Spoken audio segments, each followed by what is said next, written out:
Kaleshwaram machine Bhagiratha పేర్లతో CM KCR రాష్ట్రాన్ని దోచుకున్నారని YSRTP అధ్యక్షురాలు షర్మిల ఆరోపించారు. అలా దోచుకున్న డబ్బుతోనే టీఆర్ఎస్ ను బీఆర్ఎస్ గా మార్చారని అన్నారు.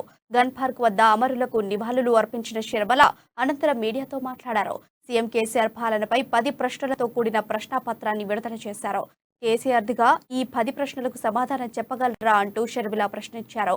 కేసీఆర్ 9 ఏళ్ల పాలనలో ఏం చేశాడని రాష్ట్రం బంగారు తెలంగాణ అయిందా అని షర్మిల ప్రశ్నించారు. కేసీఆర్ మిగుల బడ్జెట్ రాష్ట్రాన్ని అప్పులపాలు చేశాడని, ఇప్పుడు 1వ తారీఖున ఉద్యోగులకు జీతాలు ఇవ్వలేని స్థితికి రాష్ట్రాన్ని తెచ్చిండని విమర్శించారు. కేసీఆర్ పాలనలో డబుల్ బెడ్రూమ్, రుణమాఫీ, ఇంటికో ఉద్యోగం ఏమైందని షర్మిల ప్రశ్నించారు. కల్వకుంట్ల ఫ్యామిలీలో అందరికీ పదవులున్నాయి, కానీ తెలంగాణ బిడ్డలకు మాత్రం ఉద్యోగాలు లేవని షర్మిల చెప్పారు.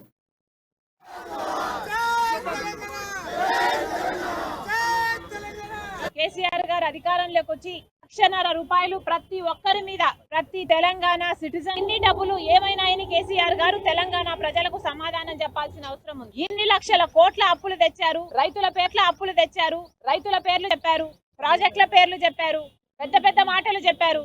కాళేశ్వరం లాంటి పెద్ద పెద్ద ప్రాజెక్టులు కట్టారు.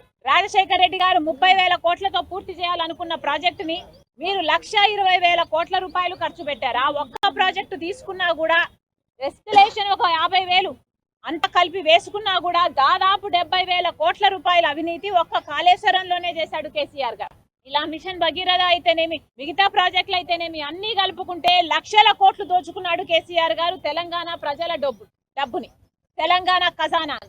మరి ఈ డబ్బంతా కేసీఆర్ గారు దేనికి వాడుతున్నారో తెలంగాణ ప్రజలు గమనించారు. ఈరోజు కేసీఆర్ గారి దగ్గర ఉన్న డబ్బుతో బీఆర్ఎస్ పార్టీ అని పార్టీ పెట్టాడు. అసలు ఇక్కడ కాదు కదా, దేశం మొత్తటి మీద అసలు పార్లమెంట్ ఎలక్షన్లకు కూడా ఫైనాన్స్ చేసేంత డబ్బు ఈ రోజు కేసీఆర్ గారి దగ్గర ఉంది. పెద్ద పెద్ద గడీలు కట్టుకున్నారు, పెద్ద పెద్ద కోటలు కట్టుకున్నారు, పెద్ద పెద్ద విమానాలు కొంటున్నారు. ఈ డబ్బంతా ఎక్కడి నుంచి వచ్చేది? అసలు ఏం చెప్పాడు కేసీఆర్?